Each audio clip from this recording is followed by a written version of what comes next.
So the Course says we cannot be anywhere except in the mind of God. When you forget this, you will despair. And you will attack. Now that's a very interesting part. The second part. You will despair. We understand that. But you will attack. Now, we're very good at attack. That's what this world is. This is a world of attack. Turn on the news. This is a world of wars. The world is filled with wars, one damn thing after the other, right? We've been at it ever since Cain killed Abel, out of jealousy, right? So that the ego wants something, and it thinks it can get that something by destroying something else. Actually, when Bob's first murder was his wife who confronted him. And he couldn't stand the confrontation. And that's what happens. All right, so let's go on. This is a quote from the Course. If you did not feel guilty, you could not attack. So we're back to our guilt thing that they can't emphasize so very, very much. For condemnation is the root of attack. See, we wouldn't attack unless we said that there's a problem out there. There's a problem in the world, there's a problem in you. You need to be fixed. Not me. It must be in you, but that's partly because we don't want to see it in ourselves, we don't want to see it in ourselves, and we have to see it outside in the world. It is a judgment of one mind by another as unworthy of love and deserving of punishment. Now, there's a whole thing about being deserving of if you ever study the history of the Inquisition, gosh, what insanity that was, to think that there was one group that had it right, and therefore they had the right to punish and to kill other people who were thinking in the same way. But then that same kind of insanity we talked about last time could be seen in our killing 4 million Vietnamese for a concept, over a concept, which was insane. I mean, it was insane that we should kill that many people and destroy all those lives over a false concept, as it turns out, right? Out of fear. It was out of fear of a concept. Out of fear of a concept. Not something that actually happened. We're just afraid that something might happen. And therefore, we're seduced into this insanity. For the mind that judges perceives itself as separate from the mind being judged. Believing that by punishing another, it will escape punishment. Now, as I said one day in the future, I want to do a whole session on the law of give and take. As you give, so you receive, the back and forth. The Course is the most basic law there is in the universe, right? So, but believing that in punishing, it will escape punishment is completely backwards, because that's the way the punishment comes. And that's the guilt. The guilt is what comes in then. And once you got the guilt, you're really in trouble. And that, Go ahead. and that's one of the obstacles to peace. And that's one of the obstacles to peace the Course talks about, is the attraction to guilt. Right. Yeah. I think One of the about your- major obstacles to the awareness of love's presence that we have is our attraction to guilt. Because any time that we get angry, it means that we desire to make somebody else feel guilty. Right. So we have an attraction to guilt every time we get upset.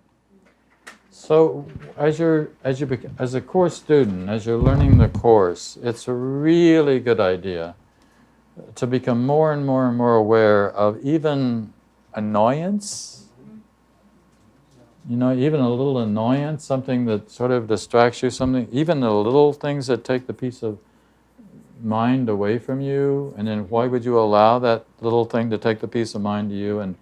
And for that matter, why can't you either let it go or just go the other way? Somebody says something that doesn't sit quite right with you, and you let that wash off your back like nothing ever happened, because nothing did happen unless you emphasize the fact that something has happened, and now say, now we got a problem. Because you've just made it real. Let's go on. So let's remember, we talked about this some months ago, but let's remember for a moment our app. The app is the primary use of the ego makes of the body is for attack, for pleasure, or for pride. And I added power because those two are really very deeply connected. So we have the desire to attack. Attack comes out of judgment.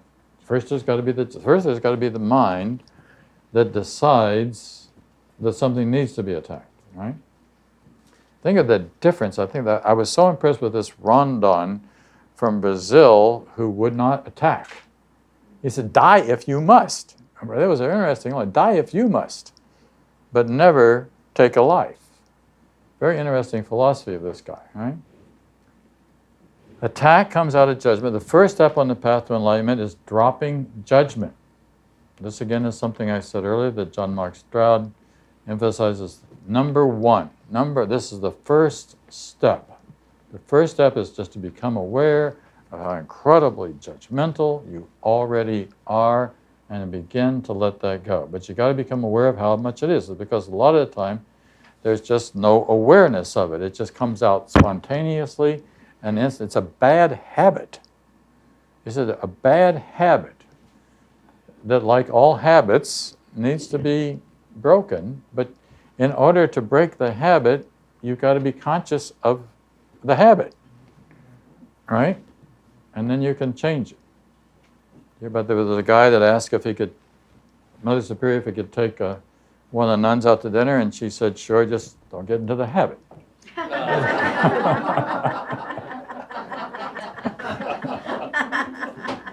A little humor never hurts along the way, right? But that's, we are so highly habituated. And it's really nice if you get a good habit going. I understand you two met in the gym. That's good. Exercising. Those are good habits because we want to keep this organism working well. We want to keep it functioning well. We want to keep it where it can do some good. And you can't work very well with a sick body or a heavy body, right? So you've often been urged to refrain from judging, not because it is a right to be withheld from you. You cannot judge. That's a very, I love little 3-word sentences. And they go, that you actually can't. You can, obviously we do, I mean, obviously we try, but the real you that you really are, the Holy Spirit is beyond judgment. God is beyond judgment. The Course says with regard to the final judgment, that's a very scary idea that there's going to be a final judgment and some people go to hell and some don't, right? The final judgment, the Course in Miracles says, is all is forgiven, come home. Or another way to say that is nothing happened. Marianne, you want to get the mic from... So we really can't judge because you don't have all the information. You don't have the knowledge. Right. And I love what Bob Dylan says about, I don't know, he's writing about a woman in a song, and he talks, she knows too much to argue or to judge. So I think that is just brilliant, because That is brilliant. we don't think with the mind of God. So only God really, I mean, I think the Bible says judgment is God's, purview, not ours. So Right. And God's judgment is nothing happened. Right? You just think that something happened. You merely can believe the ego's judgment, all of which is false. All of which is false. And pass the mic to the back row there, if you will, to Eric. Thank you. I've been wanting to say this, but I wasn't sure, but it keeps coming up. So I saw many years ago Peter Brook's production of the Mahabharata, and at the end, after Wow. this horrific war, and the whole world is in shambles and all, the good king who never did anything wrong finally goes to heaven. This is after he said he wouldn't go because his dog wasn't allowed. The dog turned out to be Krishna. But when he finally goes, and who does he meet? But his cousin in heaven, his cousin who really was the cause of the calamity. And his cousin comes forth and hugs him. And the good king, he's got a beautiful name, can't remember it. I mean, I can't say it. Right. Says, "What are you doing here?" And he says, "Cousin," and I don't remember what quite happens, but I think the last scene, if I remember right, and I probably should go back and read it, is the good king, Yudhishthira, I think maybe was his name, something like that. He's sitting in the darkness and in contemplation because he can't quite comprehend it all, really. I don't mean to leave us all in the dark there, but it feels like the darkness just descended as I told that story. Right. But as the other thing, I'm sure there's light after the darkness. Yes, I'm of sure course. that. There's always light. But Right. the other thing is like, I mean, as I'm sitting here, so many feelings are coming up, and one of them is a sort of gratitude for the sort of path that I've wound up on that has brought me to this place, and a kind of a wonder at the many experiences that I have over time that seem like really, I'll never get, this is, now I've got it, now, like in meditation, have these amazing experiences of oneness and unity and love and, expansion and light. And then, it just, and then I have to go back and find them again, and, but I think from what you're saying, reminding us that, it takes time. And really, this really very, it's been very, it hasn't been that many years where I've been really forced, I suppose, to make this devoted journey. I guess I'm not as devoted as some, but somewhat, I'm pretty devoted, I guess. Getting more devoted all the time. What's that? Getting more devoted all the time. I hope so. And anyway, so seems like, no, that's all I got to say. Okay. So, Well, the good news is that, once you get to that state, even though we may fall out, we can always go back.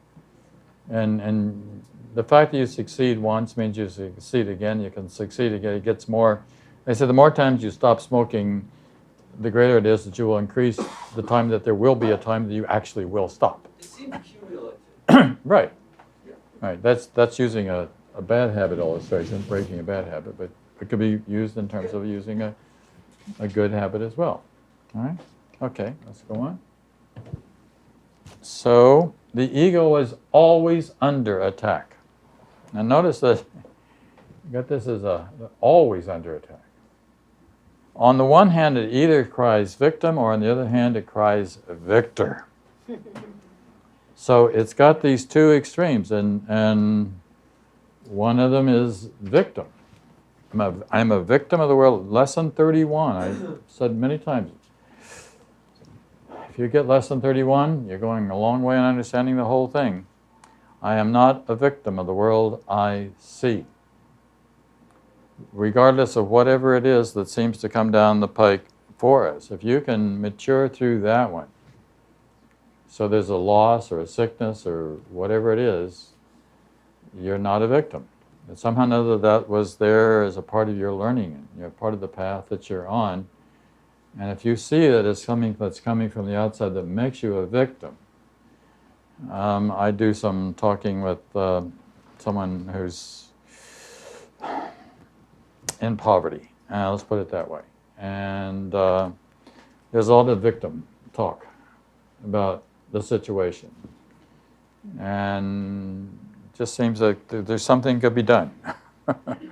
You know, the poverty doesn't have to be there if the mind was in a little different place, but it's so caught into the victim mind of, look what the world has done to me, that there doesn't seem a way out for this individual. There's no break. Give the mic to Lynn. Thank you. All things are lessons God would have me learn. Right. Whether, like what I mentioned before, what appeared to be very bad opens up room for Oh, the yeah. very good. Right. So It's wonderful when it works that way. it's like, yeah, you know, it's like, I was embarrassed the other day, and I'm thinking, what lessons in this? Good. You know, if we use everything, if we Good. use that, then it's That's what a good course student would do. Yeah. You would try to say, what's the lesson in this for me? Okay, so the other possibility, of course, as we all know, is victor. So it's a victim or a victor, and then, you know, we conquered, we succeeded, we beat the other team. You know, it's like you get excited when you win in football or something. There's nothing wrong with that, by the way. I mean, I think it's sports are just fine. They're the normal run of things that shouldn't drive you crazy. But if it's war, it's a wholly different matter altogether. If you're crushing somebody else, there's no victory in that. There's actually tremendous guilt in that if you want to dig down deep enough and see that the guilt is there. But either way, either victim or victimizer, it's a loss. Because all egos have a built-in implode. They will all disappear because it is a dream. It's the dream, it's the dreamer that lasts forever, not the dream. So that's why, as I've said, there won't be a John Mundy in heaven, because that's the dreamer. You know, it's something beyond that. It's beyond any kind of limitation into a name or into a form. Name and form doesn't satisfy very long at all. It doesn't satisfy at all, actually. It doesn't matter that they will disappear. After all, what do you lose when you lose an illusion? So you can't lose you. You can't lose the Christ mind.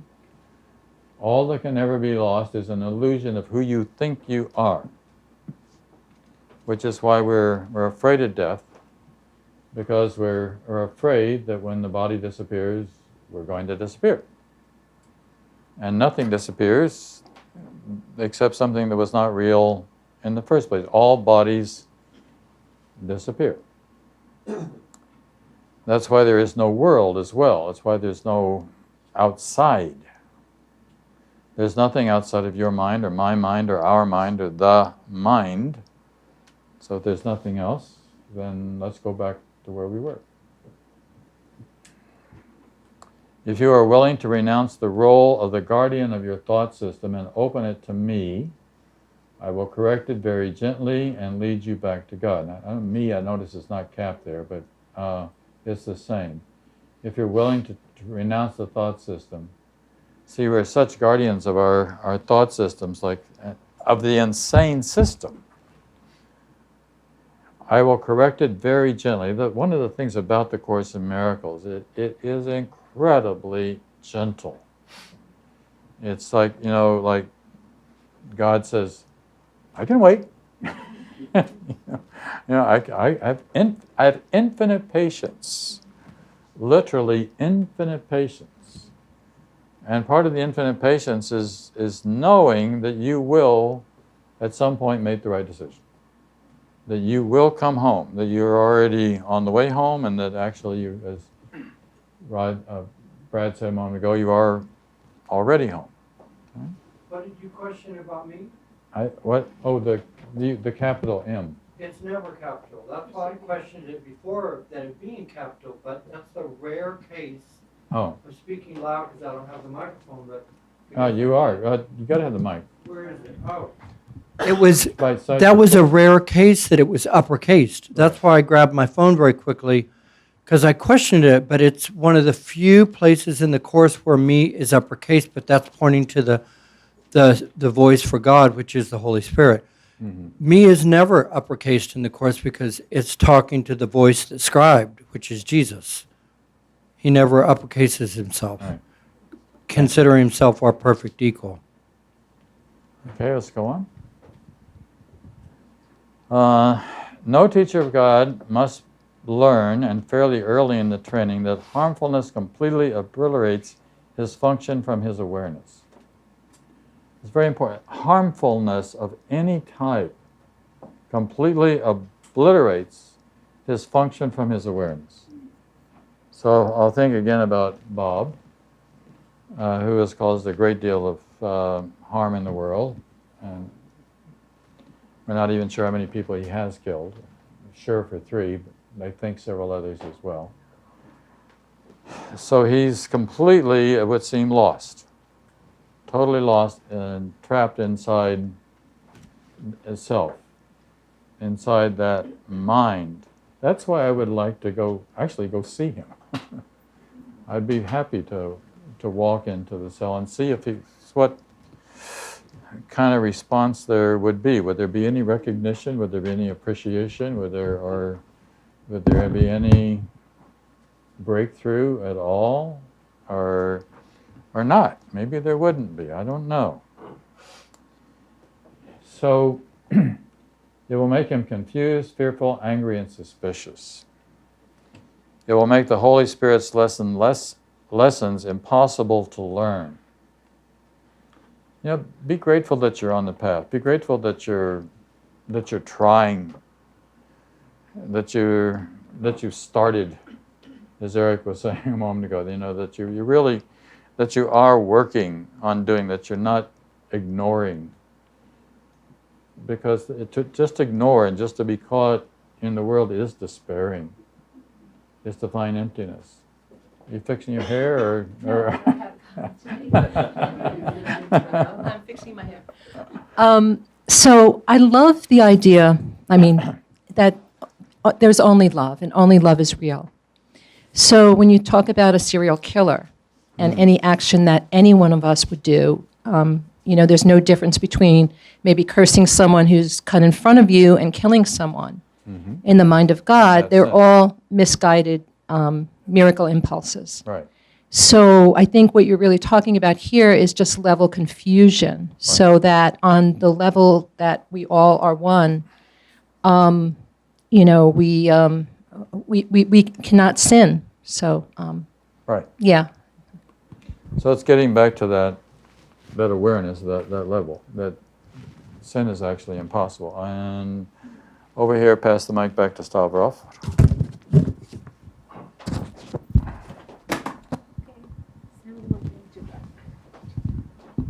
Thank you. What struck me, what I liked, we said, be grateful that you're making the effort, and that's just covered very sweetly in the Course as a little willingness. A little willingness is all is needed. And in terms of love, I just love this Pope right now, Pope Francis. Mm-hmm. I think he's great. And on New Year's Day, his message was to treat finding kindness and to treat driving as a classroom. It's when you're driving that, well, you're not in traffic, you are the traffic. And that, And then, and because we drive consciously, unconsciously, we're not thinking about it, but yet everything's happening. So to use that as a classroom, to feel like when someone's coming in the entrance ramp, if you're going to speed up to keep them away, if you're going to, Illustration. yeah, if someone cuts you off, just feel that it's something being done to you, and and he spent a lot of time, talking about driving as something accessible to us as a classroom, and so Perfect. it's great. I love this Pope. It's true.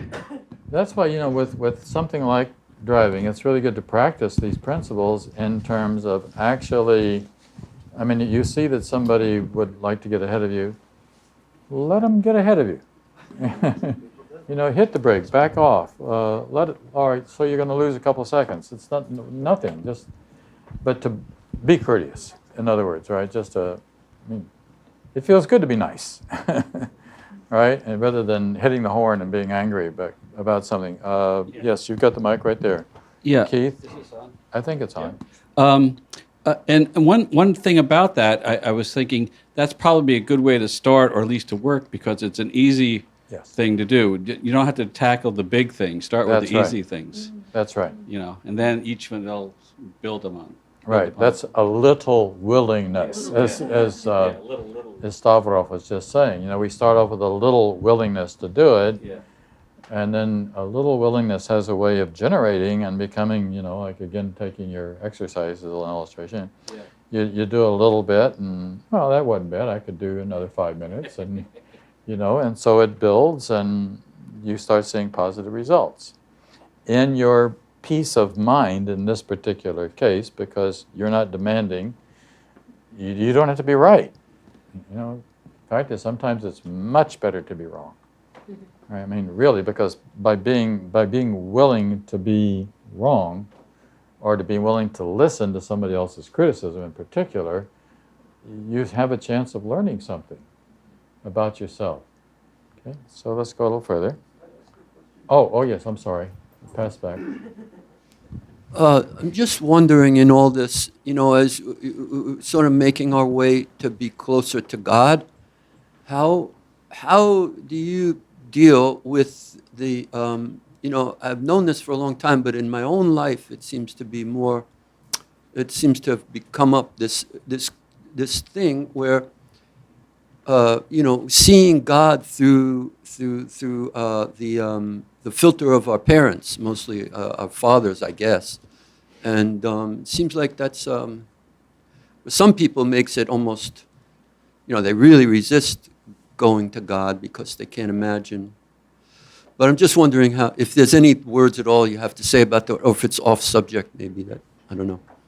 So I'm not quite sure I understand. How do you deal with the resistance that a person has coming? Oh, you mean to being heard? No, the resistance to your somehow resistance. conceiving of God as an all-loving, whatever God is, something. Right. After you've had a father who has sort of trained you into thinking Okay. otherwise, All right. which to do different degrees, I suppose some people have it very much less, and some people have it very, very much Okay, more. I Who understand. had cruel fathers, judgmental, Right. Right. vicious even, Got it. Well, you just have to do it. I mean, you have to realize that this is a problem that would be not just unique to you, but it would be unique to a lot of people, and realize that you must transcend that. You really must get over. You have to become your own father. Well, yes, if that's what's necessary, right? And you can do it. It's just like you know what the right response is, so you do the right response. You don't have to be told.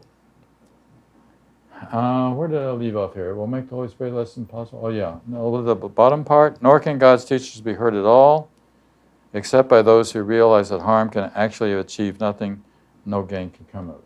And let's go on. This is Aldous Huxley. I really like Aldous Huxley. I don't know what some of the rest of you read some of his. He was one of my favorites when I was younger, whether it was Brave New World or The Perennial Philosophy or The Doors of Perception. The Doors of Perception in particular. We're opening. So he says, by the way, an interesting thing about, I knew his wife, his second wife. I'll tell you about that later. Laura. I taught high school for 1 year before I started teaching college. I taught at a private girls' school for girls' collegiate school out in California. And his wife, whose name was Laura, wrote a book in 1966 called You Are Not the Target. Just look at the title. It's very Course in Miracles, isn't it? You Are Not the Target. And she came to the school where I was both a chaplain and then we became friends and corresponded for a while. And as a matter of fact, when his first wife, Maria, died, he wrote a letter that he sent to a number of his friends describing Maria's death.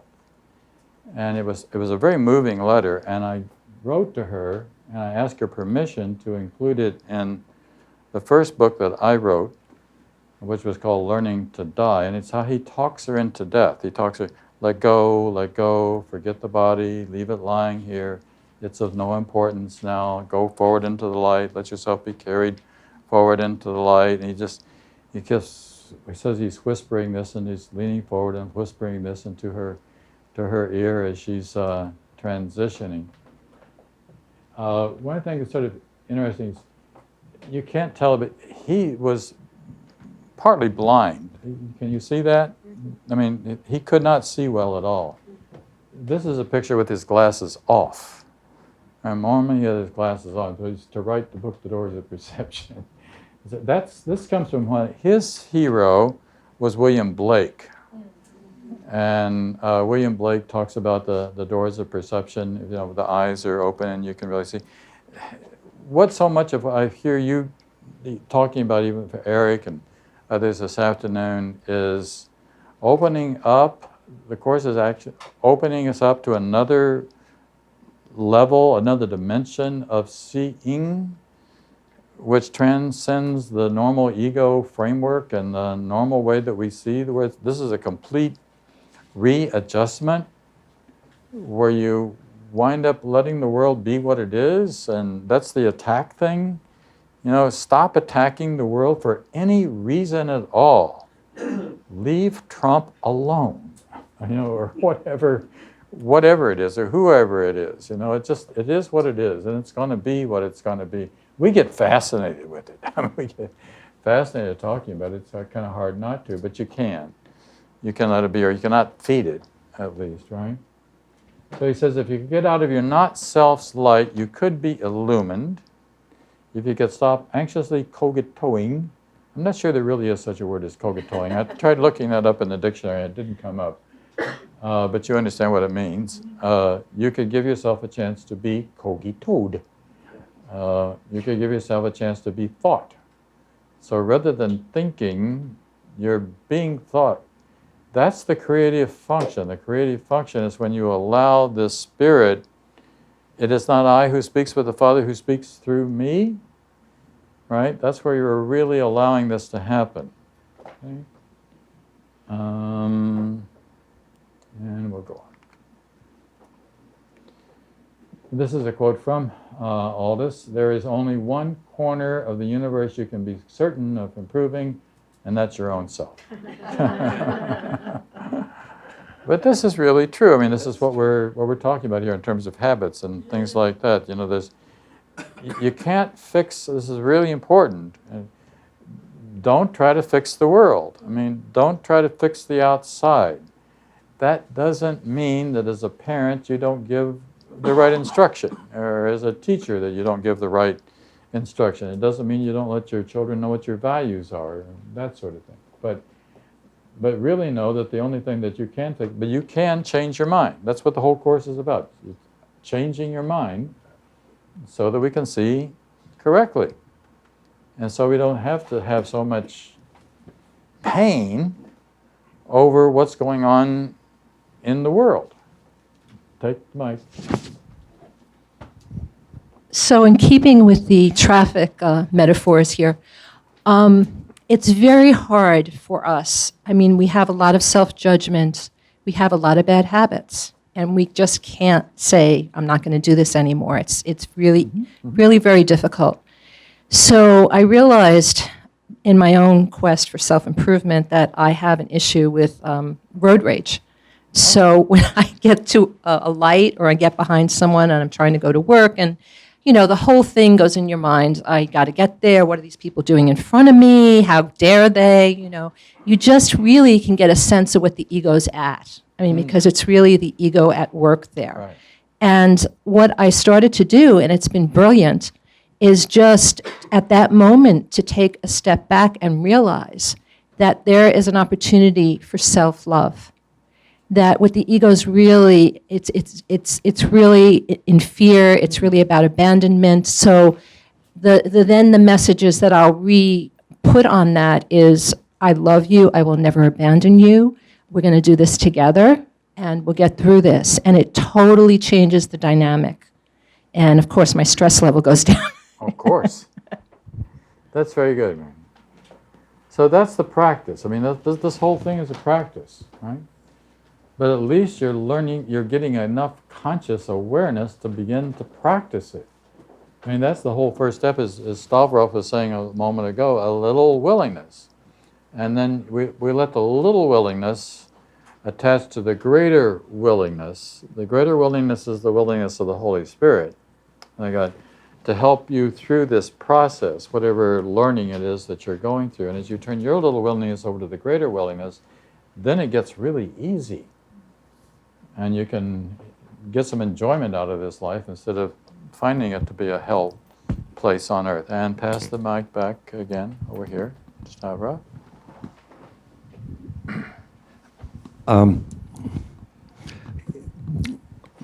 What I keep coming back to Ken Wapnick, can do that. and because really because it's been so illuminating reading his pamphlets, Right. and in terms of letting go and all that, I mean, he makes it very clear not to deny the ego, to not deny the body, but to look at it differently.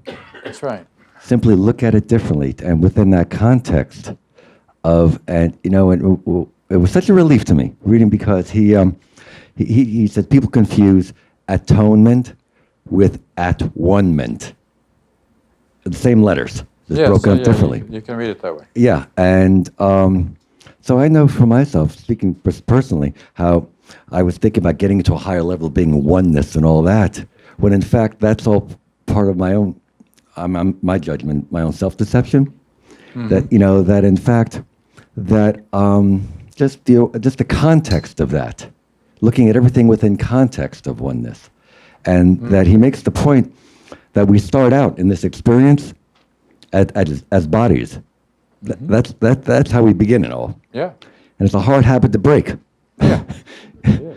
If it's not food, it's water, it's light. It's we're always needing something. It's a hard habit to break, and and just to be, I don't know, not deny that. Actually, there's a line in the Course, I may have it on the slides here, where it says, we should not deny the seeming reality of the body. Ultimately, this thing isn't real, it has no reality at all, but we shouldn't be denying the seeming reality of the body. This is where you get into a little bit of problem with non-dualism, because some people have said, well, it's all non-dual, it's all mind, and yeah, okay, that's all true. But again, I think I said earlier today, in the moment, you've still got this body, right here, right now, and you've got to deal with this body. The thing to do is to get it to function so that it's clear, so you don't get drugged, yeah, that's a good one, or dragged down, drugged or dragged down by the thing, yes. But the point he also makes is to use the illusion to deal with the illusion. Yeah. That if you hurt, medicine. If you believe in the hurt, you can believe in the medicine too. In one form or another. And that the point I'm getting is what I think he says. What he did say. It's not about this is really bold. It's not about awakening from the dream. It's about giving up the nightmare dream for the happy dream. Mm-hmm. Yeah, first, that's the first step. Right. So my friend John Mark Stroud seems to have slipped into the happy dream by realizing that enough of insanity. All right, he's going to try to live in this other. He is living in this other world now. Let's go on. So I wanted to use a couple of quotes about where we're getting to. So this is a Japanese teacher of Zazen. He spent most of his life in Paris. Says, Descartes said, I think, therefore I am. I say, I do not think. That is why I exist. You get it? It's stopping the insane mind. It's stopping that thinking. I mean, then you can't, there's a certain, you can't, even in deep meditation, right? It seems like there's something going on, right? But you can at least step out of the insane mind. As a meditation teacher, would you like to address that, or any? No? Okay. All right. Did you get? All right. Let's just do one more. This is Thich Nhat Hanh. I think, therefore, I am not here.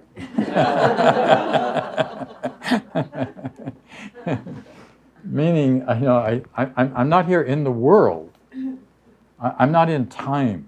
I'm not caught in the drama. I'm not caught in the soap opera. I'm not caught in the television or whatever it is that seems to be the outside world, right? So I think it's because I think, therefore, I am not here. That's what you want to be. You want to be. One thing you want to be is not important. Because the truth of the matter is you're no more important than anybody else is. So if you think that you're more important than somebody else is, then you've got a problem, right? Again, we're all equal. I read that differently than you. Did you? Yeah. I think, therefore, I am not in reality. Yeah, that's how I got it. Not in reality? I'm not here. I'm not now. I'm not in the now. I think, therefore, I'm not in the now. Oh, I see what you're saying. But absolutely, yeah, you could do that. You could do that, exactly. That's true. You could go the other way with it. Right. I think, yeah, that's true. Then that's another kind of thinking. That's interesting that I read it the other way around. Because the thinking that is not thinking removes you from the knowledge of true thought. Right. So what you're talking about is too much thinking. It's overthinking. It's the world. It's the outside world. Right. It's more like the Zen idea. Right. It's thinking the outside world is real. Okay. So this is from lesson, obviously, 342. Let forgiveness rest upon all things. For this forgiveness will be given me. And this is another prayer again. And I'll just read this one, I think, for you. I thank you, Father, for your plan to save me from the hell I made. Let's underline the hell I made. We make our own hell. It is not real. And you have given me the means to prove its unreality to me. That's the first step in a lot of this, is just realizing that we create our own hell. The key is in my hand, and I have reached the door beyond which lies the dream, beyond which the end of dreams. I stand before the gate of heaven, wondering if I should enter in and be at home. Let me not wait again today.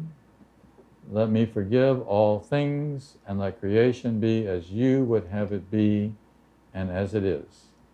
Now remember that I am your son, and opening the door at last. Forget illusions in the blazing light of truth, as memory of you returns to me. It's just you notice how these prayers that are, and there are a lot of prayers in the, once you start getting toward the end of the workbook lessons, most all of them are just a lesson plus a prayer. that you're saying to yourself each day, which are really very strong affirmations. Okay? Remind yourself that your salvation comes from you and nothing but your own thoughts can hamper your progress. Again, nothing but our own thoughts. This is watching our thoughts. Watch your thoughts. I mean, like Marianne watching her thoughts when she's driving the car and she sees that she's going crazy over some little something, nothing that's happening on the road. So at that very moment, you're in charge, you're controlling, you can make a very simple decision. The simple decision is, I'm not going to go there. I do not choose to let my mind pick up on insanity. I think it's also very helpful when you're having discussions with other people and you see that they're starting to go insane, that you don't participate in that you don't encourage that, you don't bite into that as well, because the ego would like to feed it. But you know the old that story about the Indian and his son, and which wolf wins? The one you feed. Well, we don't feed it. All right. You are free from all external interference. You are in charge of your salvation. You are in charge of the salvation of the world. Say then, this is so important. You are in charge. You're always in charge. Who thinks these thoughts? When anybody would go to see Ramana Maharshi and they would ask him a question, he would often begin his response with, who wants to know? Who's asking the question? Is an ego asking this question, or is there something deeper that's asking this question? If it's really coming from a deeper place, well, that's good, and we can work with that. But often it's just an ego that's asking. Before you click through, who has the mic here? I have. It's very important when you say that you are free from external.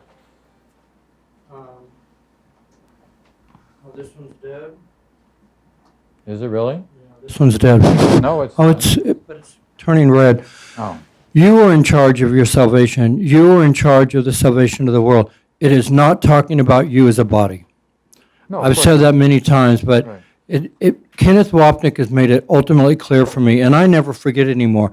If you read the Course thinking Jesus is talking about you as a body, you will never understand the Course in Miracles. Right. You must understand that he's talking about you as a mind.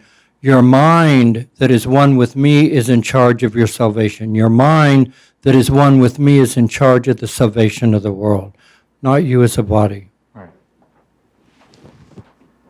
Okay, so let's look at the bottom part of this. My salvation comes from me. Nothing outside of me can hold me back. Within me is the world's salvation and my own. The world's salvation and my own. The world is saved as I save my own mind. What else can you save except your mind?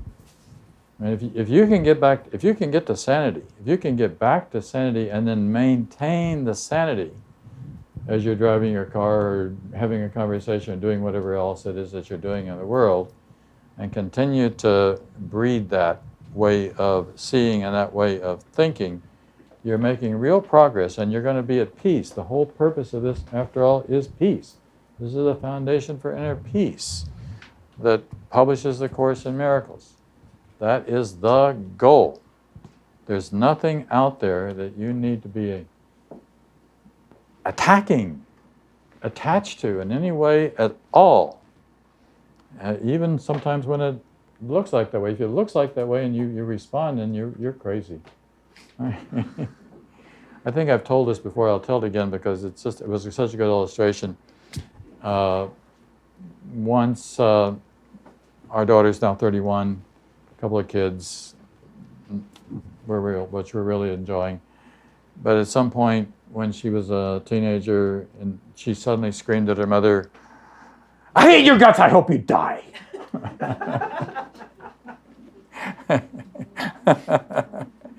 And then she immediately followed that up with, I didn't think that.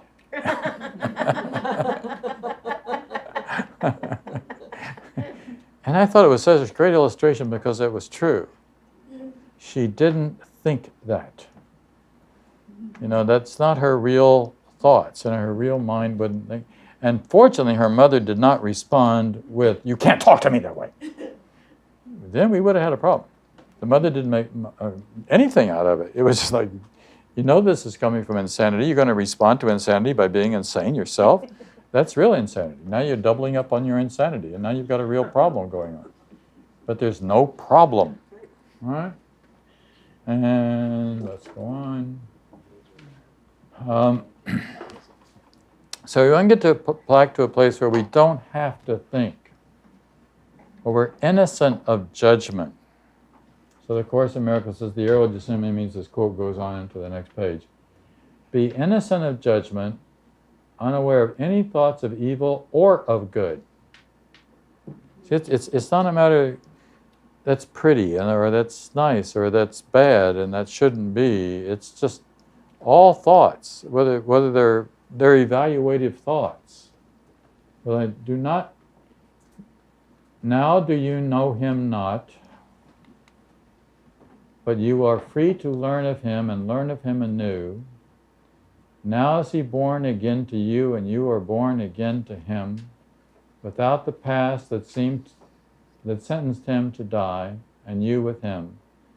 Now is he free to live as you are free, because an ancient learning has passed away and left a place of truth to be reborn. This is from the very last chapter of the Course in Miracles. It gets prettier and prettier as you get toward the end. I know the last few chapters are just the most. There I made a value judgment. You know?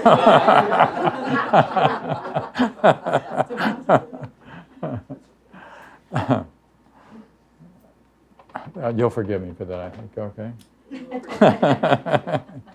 So, of course, we're going to be thinking. It's hard to be receptive and worried at the same time. So you want to get to a place where in fact, you cannot be receptive and worried at the same time, because the worry is all that's going on. So communication works best when we simply know. That's going back to gnosis. The right thing to do. Then the next step is to do it. Everyone knows, for example, it's always right to be nice. I mean, don't we all know that? I mean, isn't that simple thing that we would teach our children?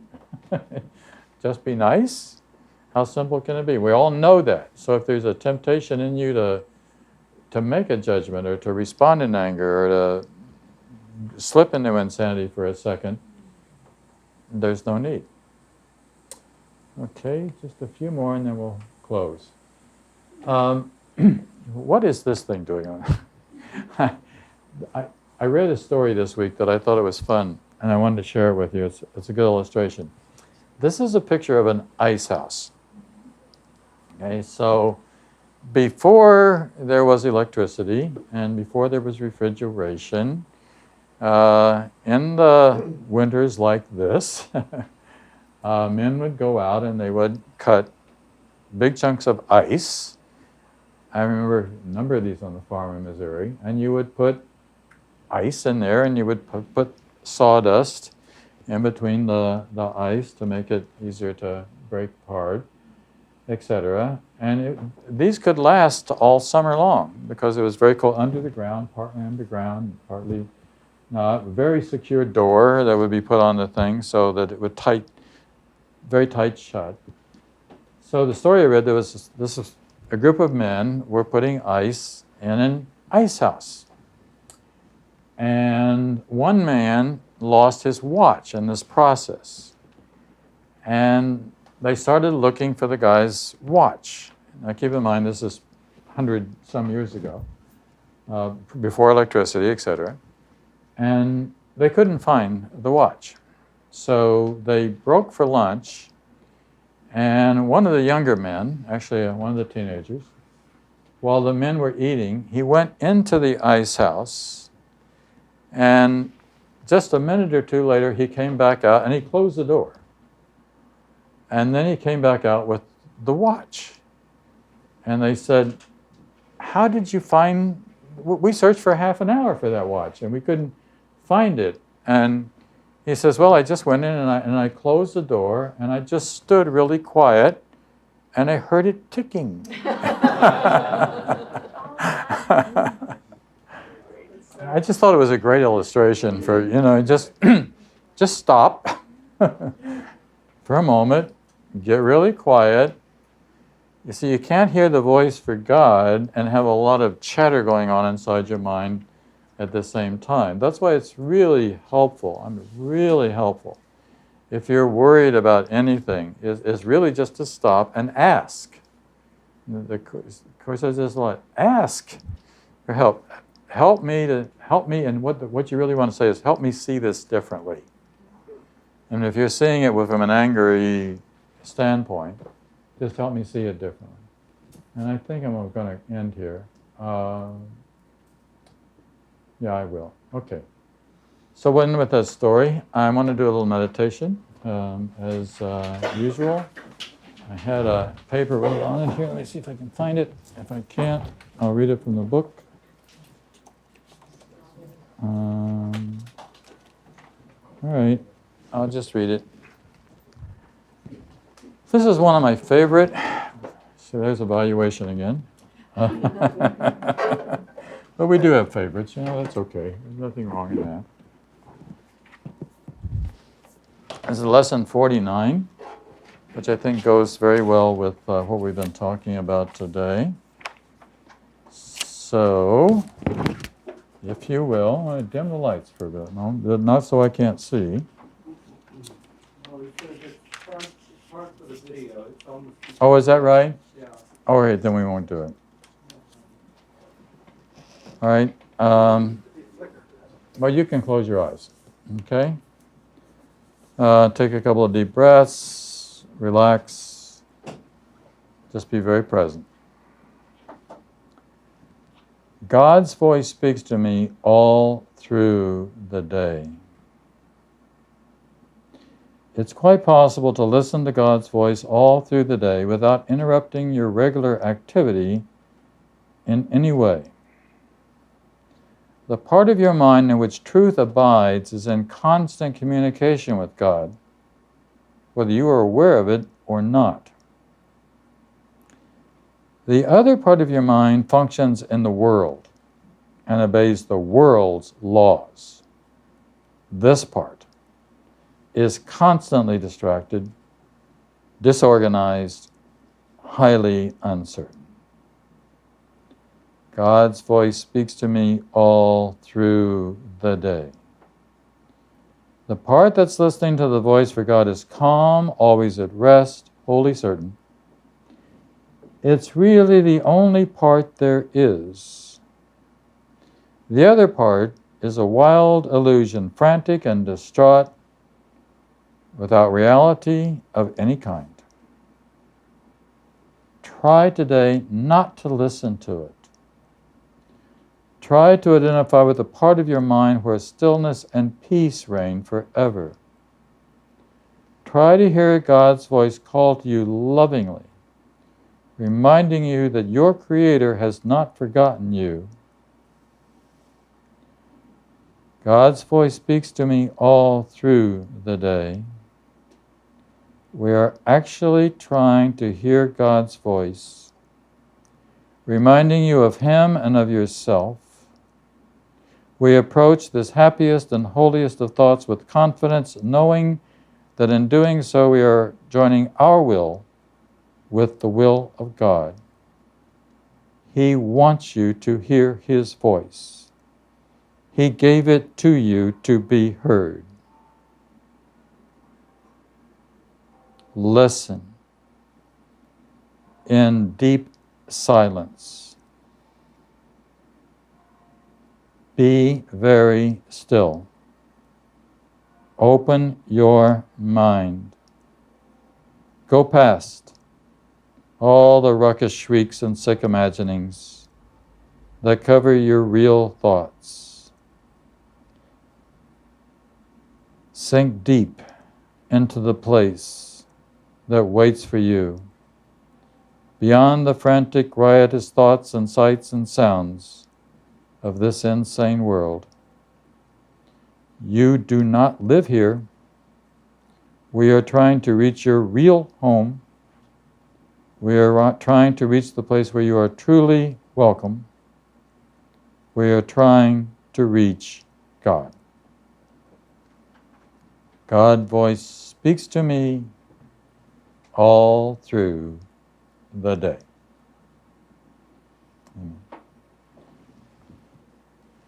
now, if you will, let's skip up and I got to skip through a whole bunch of stuff here quick. We'll do the Lord's Prayer from the Course. It's my last slide, I think. Oops, there it is. Back. Okay, so we will end with this as well. We're going to read this together. This is on page 350 in the text. I recommend that you memorize this, and it's really helpful anytime that you are feeling stressed to say this to yourself. All right? Forgive us our illusions, Father, and help us to accept our true relationship with you, in which there are no illusions and where none can ever enter. Our holiness is yours. What could there be in us that needs your forgiveness when yours is perfect? The sleep of forgetfulness is only the unwillingness to remember your forgiveness and your love. Let us not wander into temptation. For the temptation of the Son of God is not your will. And let us receive only what you have given, and accept but this into the mind which you created and which you love. Amen. So, yes? Where was the part that you read earlier? It's lesson 49. Lesson 49 from the Course. So remember, because of the problem in scheduling here, we're moving to the first Sunday in February, which is only 3 weeks from today, instead of the normal 4 or 5 weeks from today. Yes? Did I read in Eileen's notice that we're moving to the location? We may be. We may be. In May, we definitely are. We have to for May, because there's nothing available here in May. I have to confirm that other piece about that. There's a number. We go out for dinner afterwards if you'd like to join us at the Saigon Market, which is 2 blocks down on 12th Street and on the left, and it's right there. And you get there ahead of me, say you're with the Miracles group, and I'll be coming along a little bit after we get things packed up here again. And thanks for being here, and I hope to see some of you in 3 weeks. Okay?